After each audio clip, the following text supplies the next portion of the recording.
Una de las cuestiones del día en clave geopolítica es la conversación telefónica que han mantenido hoy Donald Trump y Vladimir Putin. Entre los detalles que conocemos por parte del asesor del Kremlin, Yuri Ushakov, pues sabemos que Putin le ha trasladado a Trump que Rusia no abandonará sus objetivos en Ucrania, lo que él llama las causas profundas del conflicto. Sin embargo, Trump ha mantenido la postura ya conocida y ha insistido en la necesidad de un cese rápido en las hostilidades. ¿Cómo de lejos estamos de ese cese en las hostilidades? Por cierto, aparte del conflicto de Rusia y Ucrania, también han hablado de Oriente Medio, así que también vamos a abordar algunas de esas cuestiones a continuación con Emiliano García Coso, profesor de Derecho Internacional y Relaciones Internacionales de Comillas y CADE. Emiliano, ¿qué tal? ¿Cómo estás?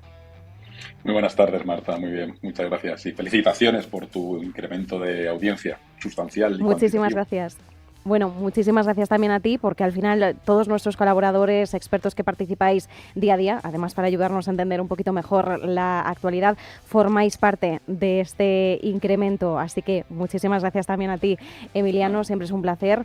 Y como decíamos, una de las claves geopolíticas es esa conversación, esa llamada telefónica entre Putin y Trump, a la espera, por cierto, el mismo Zelensky lo ha dicho, de que se produzca también una conversación entre Estados Unidos y Ucrania, en medio además de la suspensión de envíos de armas por parte de Estados Unidos, pero vamos a abordar algunos de esos titulares.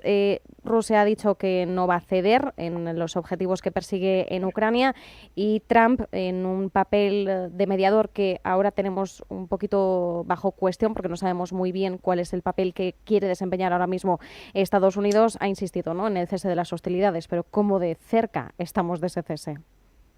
No, estamos igual de lejos que estábamos al principio, porque resulta sumamente contradictorio que por un lado quiera hacer un papel de mediador y tratar de sentar al señor Putin en una mesa de negociación de ese cese del fuego y por otro lado anuncie que se suspende la entrega de material militar que ya había aprobado la administración Biden y que por lo tanto pues lo lógico es que continuará. Entonces, eso, el mensaje que está trasladando al señor Putin es que continúe, que siga avanzando sobre el terreno y que siga presionando para hacerse con el control, con el mayor control posible del territorio. Entonces, creo que no es una buena táctica negociadora y de hecho Putin no solamente se lo ha trasladado al señor Trump, sino que también se lo ha trasladado al presidente Macron, que llevaba más de 2 años sin hablar y bueno, pues parece ser que la conversación es la misma. Es decir, el señor Putin está enrocado en el sentido de decir las causas profundas de la guerra o de la invasión y eso, como todos sabemos, pues implica la cesión y las capitulaciones de Ucrania, es decir, darle todo lo que pide el señor Putin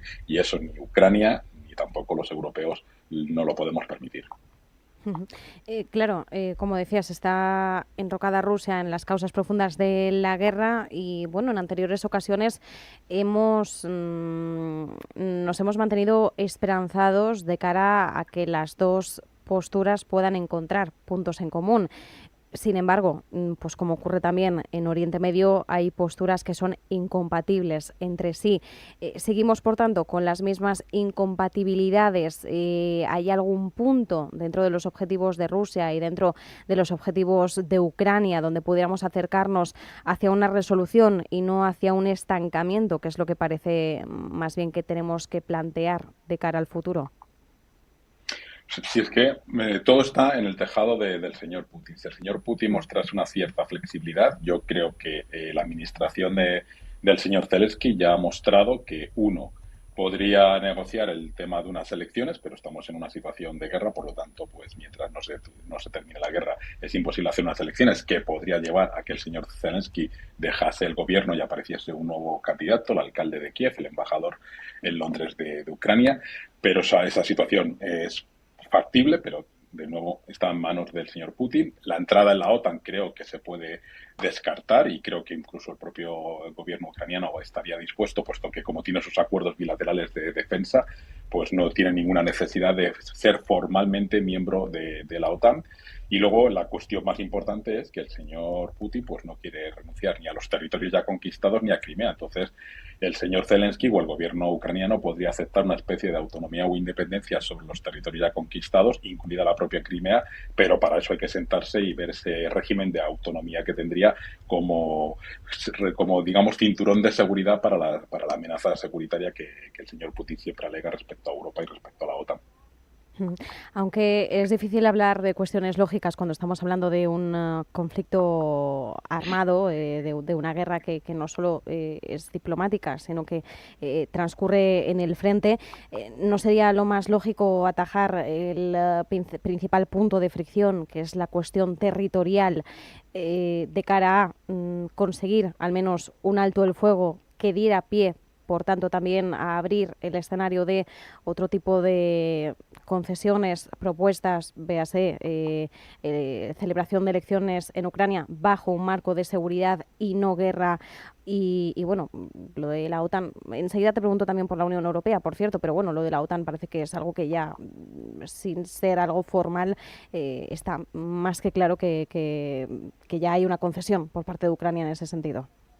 Sí, sí, yo creo que Ucrania ha dejado abiertas varias puertas, pero de nuevo la posición inflexible del señor Putin hace que sea inviable poder sentarse a negociar, porque si lo que quiere es analizar las causas profundas, ya sabemos que para él el concepto de causas profundas parte que no reconocimiento de la existencia de Ucrania como Estado independiente y soberano. Entonces, a partir de ahí, querer crear un modelo al estilo bielorruso, pues para los ucranianos, después de 3 años de guerra, no es aceptable. Entonces, claro, o se quita esa premisa o es muy difícil que asentarse a negociar primero el cese el fuego y luego, en su caso, unas negociaciones de paz. Y como estamos viendo, pues el señor Trump o la administración Trump tampoco contribuye mucho porque, digamos, viene debilitando sistemáticamente la posición del Estado ucraniano. Ujú. Claro, ¿cuál es la postura o el papel que está desempeñando Trump en estos momentos? No el que ya ha desempeñado, porque hemos visto además muchos vaivenes en su actuación como mediador en este conflicto, sino más bien el papel actual. Comenzó como mediador, además comenzó como mediador con cierta potencia, porque su objetivo principal era poner fin a la guerra justo al arranque de su mandato. Es un objetivo que no se ha cumplido. Sabíamos que las 24 horas eran ilusorias, pero bueno, sí que es verdad que arrancó con mucha energía de cara a conseguirlo incluso dentro de los 100 primeros días de su mandato, algo que también resultaba complicado y efectivamente ya hemos visto que ni siquiera en los primeros meses, ¿no? Llevamos ya más de 6 meses de mandato de Trump y esto no se ha cumplido. Entonces, ¿cuál es el papel? Porque a veces hemos hablado de un Trump desmotivado, decepcionado, incluso frustrado al no conseguir los objetivos de resolución de este conflicto. Hemos visto un Trump enfadado con Zelensky, hemos visto un Trump enfadado con Putin, hemos visto un Trump que incluso ha reconocido que Rusia podría estar de alguna forma retrasando el momento de las negociaciones, jugando a ganar tiempo. ¿En qué momento se encuentra Trump ahora mismo? ¿Qué Donald Trump tenemos ahora en este conflicto?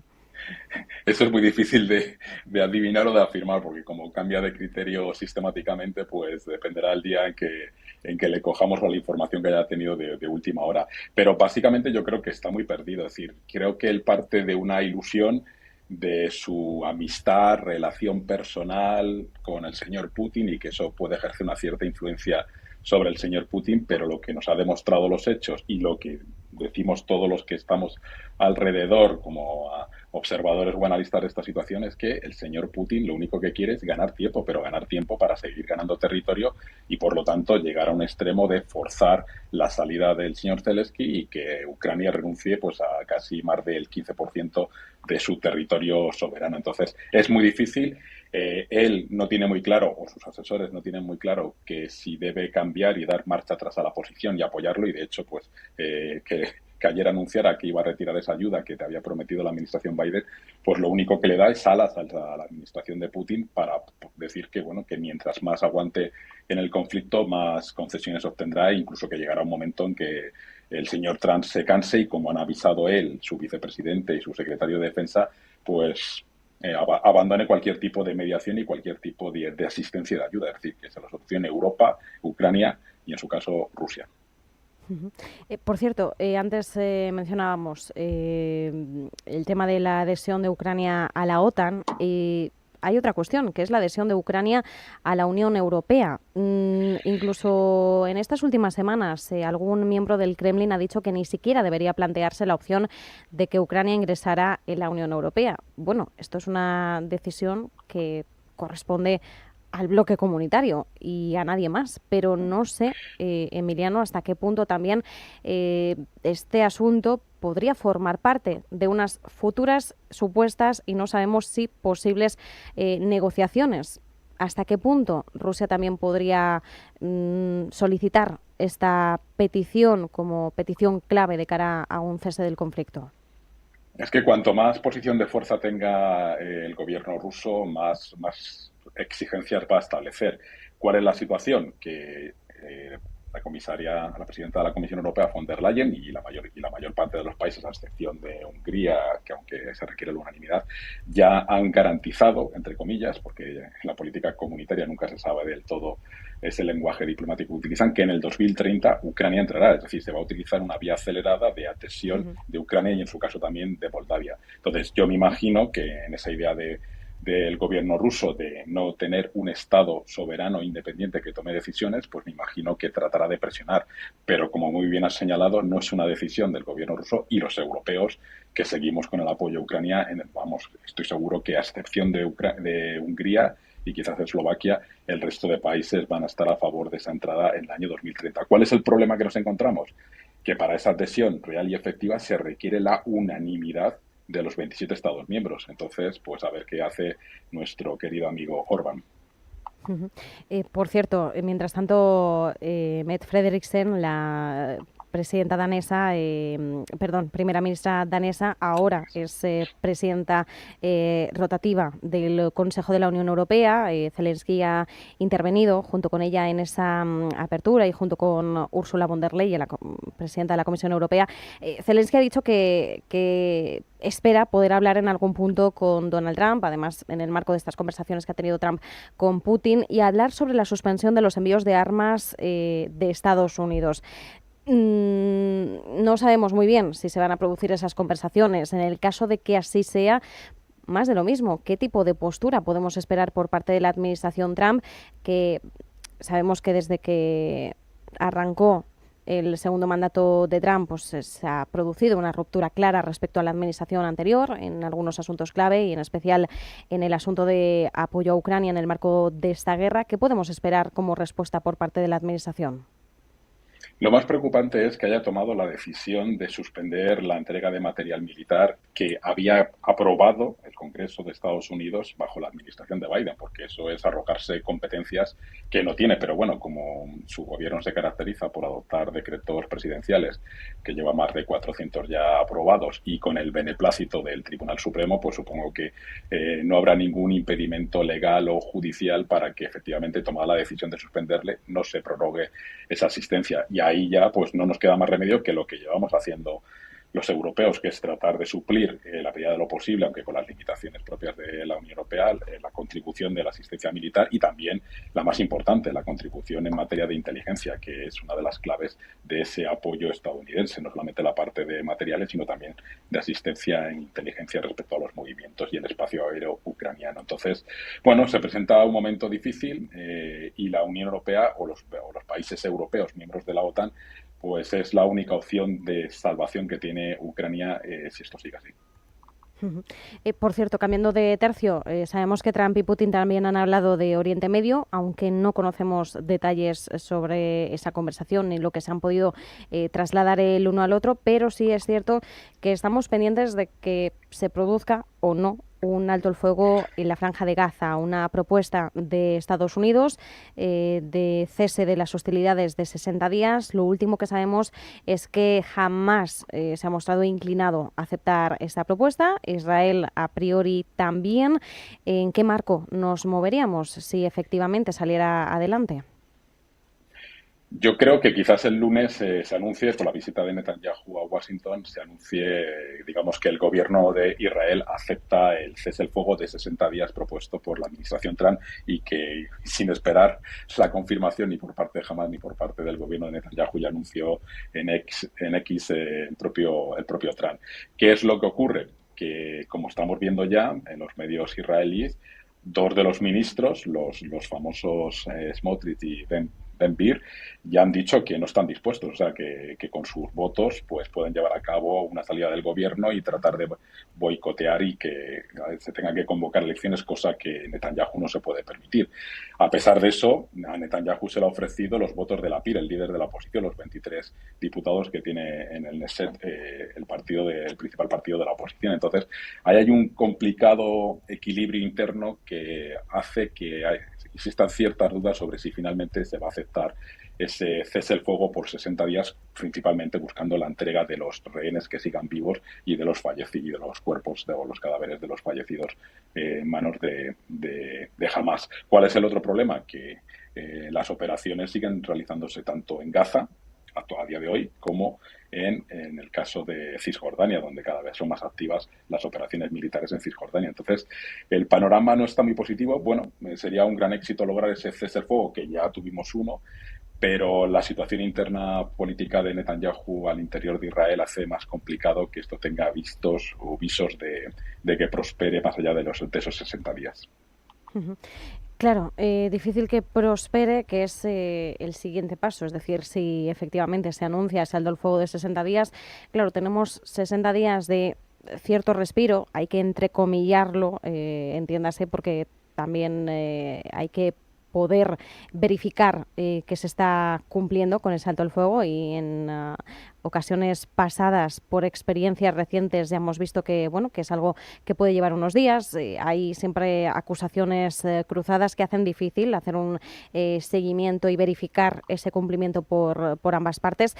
Pero claro, son 60 días que pueden dar un respiro, sobre todo a la población gazatí, porque cuando hablamos de la Franja de Gaza, lo más urgente es la situación en la que están viviendo ahora mismo los ciudadanos. Con una franja pues con toneladas de escombros, crisis humanitaria, no llega alimento para todos, sabemos que la hambruna se está intensificando en toda la población, 2 millones de personas que además no se sabe muy bien qué es lo que ocurrirá con ellas, si habrá o no desplazamientos, porque también hay que ver qué se hace con la Franja de Gaza. Hace unos meses, a modo de broma, casi se trató el asunto de un resort y Donald Trump publicaba un vídeo hecho con inteligencia artificial y una música, etcétera, de Trump Gaza, ¿no? Pero claro, es que seguimos con muchas incógnitas, ¿vale? 60 días sería el corto plazo, pero ¿qué sería lo siguiente? Seguir con las hostilidades y si se resolvieran, ¿cuál sería el escenario más probable? Porque de esto no se ha vuelto a hablar. Claro, ese es el problema de fondo, que se habla de estos 60 días, que parte de la premisa de la entrega de los rehenes, pero luego viene quién va a reconstruir, qué régimen va a tener esos 2 millones de personas que están ahí, no van a ser desplazadas, no van a ser desplazadas. Hay una condición que creo que está encima de la mesa desde el origen, que es que jamás va a gobernar Gaza, utilizando esta referencia, sino que tiene que ser la autoridad palestina la que gobierne, sin una desaparición de la rama política de Hamas en Gaza, y eso no está tan claro. Entonces, bueno, pues la cuestión es intentar aliviar un poco la crisis humanitaria, que no me parece bien que se banalice con esa inteligencia artificial y ese vídeo de esos 2 millones de personas que siguen muriendo a día de hoy por los bombardeos, y especialmente también por el sistema de entrega de ayuda humanitaria, porque cada vez que intentan recoger comida, pues esta ONG pues mata entre 10 y 15 personas porque entienden que pueden estar vinculados a Hamas en ese reparto o mercado negro de comida que hay en la zona de Gaza. Entonces, es una situación muy compleja y los países árabes tendrán que poner encima de la mesa su plan de reconstrucción de Gaza, porque a priori serán los países árabes o algunos países árabes los que a priori podrían asumir la labor de reconstruir Gaza, pero claro, el problema es cómo reconstruir una franja donde viven 2 millones de personas y donde hay todos los escombros. Es decir, que hay toda una serie de retos de difícil solución y que no pasan ni se van a solucionar en 60 días, sino que requiere años. Efectivamente, es una cuestión que requiere años y, como decías, personas gazatíes mueren a diario y además también en medio del intento de conseguir comida cuando la ayuda humanitaria llega con alimentos. Ahí muchas veces se producen enfrentamientos con las fuerzas de defensa israelíes y efectivamente o resultan algunos ciudadanos heridos o incluso muertos. Así que efectivamente hablamos de la cuestión diplomática, pero no debemos olvidar la cuestión que se está viviendo humanitaria en Gaza. Y quería preguntarte, Emiliano, ya por último, siguiendo la región pero cambiando de tercio, por Irán, por las tensiones que estamos viendo también retóricas en cuanto a su programa nuclear, intenciones de seguir enriqueciendo uranio. Ya le dice a Estados Unidos que lo del enriquecimiento cero que se vaya olvidando, que es algo ilusorio, que va a seguir enriqueciendo uranio según necesidades. Si tiene que llegar al 90% porque lo considera necesario, no para bombas nucleares, sino para otras cuestiones, pues que lo va a hacer y que no habrá, dice que no habrá represiones o represalias contra Estados Unidos. Nos tenemos que quedar simplemente con una discusión que no va a pasar de las palabras o puede llegar a algo. No, yo creo, o sea, realmente la posición iraní ahora es muy débil y todas estas aprobación de leyes que prohíben o la cooperación con la Agencia Internacional de la Energía Atómica, etcétera, etcétera, yo creo que es una baza negociadora de tratar de presionar tanto a los cataríes, vamos, a los cataríes en el fondo lo que hacen es trasladar a Estados Unidos y Israel la posición iraní. Entonces, creo que pasa por mantener el programa nuclear con ese 3,67% de enriquecimiento, porque todo lo que sea superar ese porcentaje no lo van a aceptar ni Estados Unidos ni Israel y podrían volver a retomar los bombardeos sobre Irán. Entonces, bueno, yo creo que ahí Qatar y Egipto están haciendo un buen papel. Hay un compromiso de suministrar el uranio que necesiten para uso civil directamente de fuera de Irán y que, por lo tanto, no sea necesario reactivar ese programa de enriquecimiento de uranio y que, en el fondo, si no prosperan estas negociaciones, Irán tiene todo el conocimiento, tiene todo el know-how para poder seguir con ese programa de enriquecimiento de uranio al 60% y en su caso al 90% y tardará, como ahora parece afirmarse, que ha retrasado 2 años este programa de enriquecimiento de uranio.